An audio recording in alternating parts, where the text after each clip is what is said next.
Hello મિત્રો, મારું નામ પલક છે. મારી ઉંમર 22 વર્ષ છે. મારો વાન દૂધ જેવો ગોરો છે અને મારા શરીરના વળાંકો કોઈને પણ પાગલ કરવા માટે પૂરતા છે. આ વેકેશનમાં હું મારી મોટી બહેન નીલમના ઘરે શહેર રહેવા ગઈ હતી. નીલમનો પતિ એટલે કે મારા જીજુ વિક્રમ 30 વર્ષના છે. તેઓ રોજના 2 કલાક જીમમાં વિતાવે છે, એટલે તેમનું બદન લોખંડ જેવું કઠોર અને કદાવર છે. તેમની નજર હંમેશા મારા બદન પર રહેતી અને મને પણ તેમની એ મર્દાનગીઓ નશો ચડવા લાગ્યો હતો. ગઈકાલે રાત્રે વરસાદના ધાંધ્યા હતા. આખું ઘર ઊંઘમાં હતું. બહેન નીલમ અને જીજુ તેમના બેડરૂમમાં હતા. મને ઊંઘ નહોતી આવતી, એટલે હું હોલમાં સોફા પર સૂતી હતી. રાત્રિના 2 વાગ્યા હતા અને અચાનક વીજળી ગુલ થઈ ગઈ. અંધારામાં મેં જોયું તો જીજુ હોલમાં આવ્યા. તેમણે માત્ર એક પાતળી ટૂંકી શોર્ટ્સ પહેરી હતી. તેઓ મારી પાસે આવ્યા અને મારો હાથ પકડ્યો. તેમણે ધીમેથી કહ્યું, "પલક, નીલમ ઘસઘસાટ ઊંઘે છે, ચાલ અંદર." મારું દિલ જોરથી ધડકવા લાગ્યો. જીજુ મને ઉઠાવીને તેમના જ બેડરૂમમાં લઈ ગયા. રૂમમાં એસીની ઠંડક હતી, પણ વાતાવરણ ગરમ હતું. નવાઈની વાત એ હતી કે પલંગ પર મારી બહેન નીલમ પીઠ ફેરવીને સૂતી હતી. જીજુએ મને પલંગની બીજી બાજુ પર સુવડાવી, બરાબર બહેનની બાજુમાં. મારો હાથ નીલમના પગને અડી રહ્યો હતો. આ જોખમે મારી ઉત્તેજના 10 ગણી વધારી દીધી. જીજુએ ધીરેથી તેમની શોર્ટ્સ નીચે ઉતારી. અંધારામાં પણ મેં તેમની મર્દાનગીનો એ પ્રચંડ આકાર જોયો. તે કોઈ કદાવર હથિયાર જેવું સખ્ત અને ઉત્તેજિત હતું. તેમણે મારા કાનમાં ગૂંગળામણ સાથે કહ્યું, "પલક, આજે જોરથી અવાજ ના કરતી, મોઢું દબાવી રાખજે." તેમણે મારી ટાઈટ નાઇટી ઉપર કરી અને કોઈ પણ પ્રાથમિકતા વગર પોતાની પૂરી તાકાત સાથે પહેલો જોરદાર પ્રહાર મારા પ્રેમ કેન્દ્રમાં પૂરેપૂરો હુલાવ્યો. એ જ ક્ષણે મારા શરીરમાં આંચકો આવ્યો. એ અસહ્ય પણ તીવ્ર મીઠો દુખાવો મને ચીસ પાડવા મજબૂર કરી રહ્યો હતો, પણ બાજુમાં સૂતી બહેનનો વિચાર કરીને મેં મારો હાથ મોઢામાં જોરથી બચકું ભરીને દબાવી દીધો. જીજુ સાવ બેકાબૂ હતા. તેઓ પૂરી તાકાતથી ઝાટકા મારી રહ્યા હતા. પલંગ ધીમે ધીમે હલતો હતો અને તેની સાથે જ બહેનનું શરીર પણ હલી રહ્યું હતું. મને ડર હતો કે નીલમ હમણાં જ જાગી જશે, પણ એ ડરમાં જે કામુકતા હતી તે અદ્ભુત હતી. જીજુએ મને પાછળથી પકડી લીધી અને મારા નિતંબ ઊંચા કરીને પોતાની મર્દાનગીનો સ્વાદ ચખાડવા લાગ્યા. તેમનું એ ગરમાગરમ અંગ મારા અંદરના ખૂણે ખૂણાને રૂંધતું હતું. જ્યારે પણ બહેન નીલમ ઊંઘમાં સહેજ પણ પડખું ફેરવતી, ત્યારે જીજુ એક પળ માટે પૂતળાની જેમ રોકાઈ જતા અને જેવું તે ફરી ઊંઘી જતી કે તરત જ બમણા વેગથી પ્રહાર કરવાનું શરૂ કરી દેતા. આ સિલસિલો લગભગ 1 કલાક સુધી ચાલ્યો. મારી આંખોમાંથી આનંદના આંસુ વહી રહ્યા હતા. જીજુ ક્યારેક મારા ખભા પર બચકા ભરતા તો ક્યારેક મને જોરથી પલંગની ચાદર સાથે ભીંસી દેતા. તેમનું એ સખ્ત અંગ મારા શરીરમાં જાણે કોઈ ગરમ સળિયો હોય તેવું લાગતું હતું. હું વારંવાર નીલમ સામે જોતી હતી. તેની બાજુમાં જ તેનો પતિ અને તેની બહેન વાસનાનો કેવો મોટો ખેલ ખેલી રહ્યા હતા. અંતે જ્યારે જીજુ ચરમસીમા પર પહોંચ્યા, ત્યારે તેમણે મને જોરથી પલંગ સાથે જકડી લીધી અને એક અત્યંત ઊંડા અને અંતિમ ઝાટકા સાથે પોતાનો બધો જ ગરમ અને તપ્ત પ્રવાહ મારા ઊંડાણમાં ઠાલવી દીધો. મારું આખું બદન ધ્રુજી ઉઠ્યું અને હું સાવ નિસ્તેજ થઈ ગઈ. જીજુએ ધીમેથી તેમની શોર્ટ્સ પહેરી અને મને હોલ તરફ જવાનો ઇશારો કર્યો. હું ધ્રુજતા પગે રૂમની બહાર નીકળી અને બાથરૂમમાં જઈને શાવર નીચે બેસી ગઈ. એ રાતનું એ સાહસ, બહેનની હાજરીમાં જ માણેલો એ રોમાંચ અને જીજુની એ જંગલી મર્દાનગી હું જિંદગીભર નહીં ભૂલું. સવારે જ્યારે નીલમે મને પૂછ્યું કે રાત્રે લાઇટ ગઈ ત્યારે તને ઊંઘ આવી હતી, ત્યારે મેં જીજુ સામે જોઈને માત્ર સ્મિત આપ્યું. ગઈકાલની એ જોખમી રાત પછી મારા શરીરમાં એક અજીબ તૂટણ હતી, પણ મનમાં જીજુ માટેની તરસ બમણી થઈ ગઈ હતી. સવારે જ્યારે અમે ડાઇનિંગ ટેબલ પર નાસ્તો કરવા બેઠા, ત્યારે નીલમની નજરો કંઈક શોધી રહી હતી.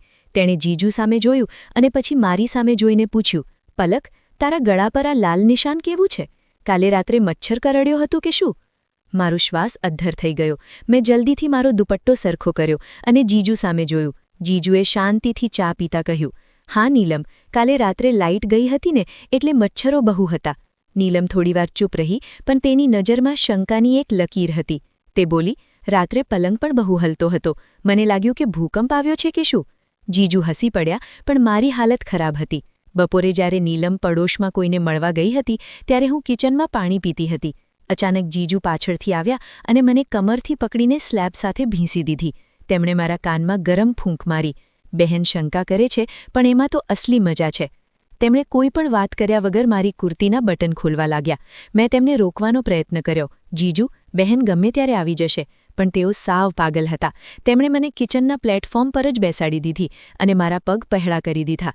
તેમણે પોતાની પેન્ટની ચીન ખોલી અને તેમનું એક ગરમાગરમ અને લોખંડી હથિયાર ફરી એકવાર મારી સાવ નજીક લાવ્યા. બહાર ડોરબેલ વાગી. નીલમ પાછી આવી ગઈ હતી. મારો જીવ તાળવે ચોંટી ગયો. પણ જીજુ રોકાયા નહીં. તેમણે એક જ જોરદાર પ્રહાર સાથે પોતાની મર્દાનગી મારા ઊંડાણમાં ઉતારી દીધી. મારા મોઢામાંથી એક જોરદાર સિસકારી નીકળી ગઈ. આહ જીજુ, પકડાઈ જઈશું. બહારથી નીલમનો અવાજ આવ્યો. પલક, દરવાજો ખોલને. જીજુ પૂરી તાકાતથી મને માણી રહ્યા હતા. તેમનો વેગ હવે સાવ બેકાબૂ હતો. દરેક ઝાટકા સાથે કિચનના વાસણો પણ અવાજ કરી રહ્યા હતા. મને એવું લાગતું હતું કે હમણાં નીલમ રસોડાની બારીમાંથી જોઈ લેશે. જીજુએ મારો ચહેરો પકડ્યો અને મને કિસ કરવા લાગ્યા કે મારો અવાજ બહાર ન જાય. તેમનું એ સખ્ત અને ગરમ અંગ મારા શરીરને ચીરી રહ્યો હતું. એ ડર અને એ આનંદનો સંગમ મને ચરમસીમા પર લઈ જઈ રહ્યો હતો. જ્યારે જીજુને લાગ્યું કે હવે તેઓ રોકાઈ શકશે નહીં, ત્યારે પૂરા જોશ સાથે પોતાનો બધો જ ગરમ લાવા મારા ઊંડાણમાં વહાવી દીધો. એ પળે મારું શરીર અકળી ગયું અને મેં જીજુને જોરથી પકડી લીધા. જીજુ ધીમેથી પલંગ પર ચઢી ગયા અને હું ત્યાં જ ભીની હાલતમાં હાંફતી પડી રહી. સવારે જ્યારે હું જાગી ત્યારે નીલમ બહેન મારી સામે જોઈને વિચિત્ર રીતે હસી રહી હતી. શું તેણે બધું જોઈ લીધું હતું? સવારના 8 વાગ્યા હતા. હું બાથરૂમમાંથી નાહીને બહાર નીકળી ત્યારે નીલમ બહેન મારા રૂમમાં જ ઊભી હતી. તેની આંખો લાલ હતી. તેણે મારા હાથ પકડ્યા અને મને પલંગ પર બેસાડી દીધી. તેણે ધીમેથી પૂછ્યું, પલક, ક્યાં સુધી આ બધું ચાલશે? મને લાગે છે કે તું અને વિક્રમ કાલે રાત્રે મારા ગાદલા પર. મારું દિલ બેસી ગયું. મેં નીચે જોઈ લીધું. મારી પાસે કોઈ જવાબ ન હતો. પણ ત્યારે જ જીજુ રૂમમાં આવ્યા. તેમના ચહેરા પર કોઈ ડર ન હતો. તેમણે નીલમની કમર પકડી અને તેને પોતાની નજીક ખેંચી. તેમણે કહ્યું, નીલમ, જો તને ખબર પડી જ ગઈ છે તો હવે છુપાવવાનું શું? પલક હજુ જવાન છે અને તેને જે જોઈએ છે તે હું જ આપી શકું છું. નીલમ બહેન એક પળ માટે ગુસ્સે થઈ, પણ પછી જીજુના મજબૂત શરીર અને તેમના કાતિલ અંદાજ સામે તે પણ પીગળી ગઈ. તેણે જીજુ સામે જોઈને કહ્યું, તો પછી મને કેમ છોડી દીધી? શું હું તમારા માટે પૂરતી નથી? જીજુએ એક જોરદાર સ્મિત આપ્યું અને નીલમને પલંગ પર પાડી દીધી. પછી તેમણે મને ઇશારો કર્યો, પલક, અહીં આવ. એ રાત જેવી ઉત્તેજના મેં ક્યારેય નહોતી જોઈ. રૂમનો દરવાજો બંધ હતો. જીજુએ નીલમ અને મારા બંનેના કપડાં એક એક કરીને ઉતારી દીધા. જ્યારે અમે બંને બહેનો સાવ નિવસ્ત્ર તેમની સામે હતા ત્યારે જીજુની આંખોમાં કામનાનો રાક્ષસ જાગી ઉઠ્યો હતો. તેમણે પોતાનું એ વિશાળ, કદાવર અને સખ્ત હથિયાર બહાર કાઢ્યું, જે જોઈને નીલમ પણ ધ્રુજી ઉઠી. જીજુએ નીલમ અને મને બંનેને પલંગ પર ઊંધી પાડી દીધી. તેમણે પહેલાં નીલમને માણી અને પછી પૂરા જોશ સાથે પોતાનું એક ગરમાગરમ અંગ મારા ઊંડાણમાં હુલાવ્યું. એ પળે નીલમ બહેને મારા હાથ પકડી લીધા. જીજુના દરેક જોરદાર ઝાટકા સાથે અમે બંને બહેનો સિસકારીઓ પાડી રહ્યા હતા. એ રાત્રે જીજુએ અમને બંનેને બરહમીથી માણી.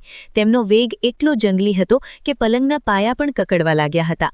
જ્યારે જીજુ ચરમસીમા પર પહોંચ્યા ત્યારે તેમણે મને અને નીલમને એક સાથે પોતાની બાહોમાં ભીંસી લીધી અને પોતાનો બધો જ તપ્ત ગરમ લાવા અમારા બંનેના ઊંડાણમાં ઠાલવી દીધો.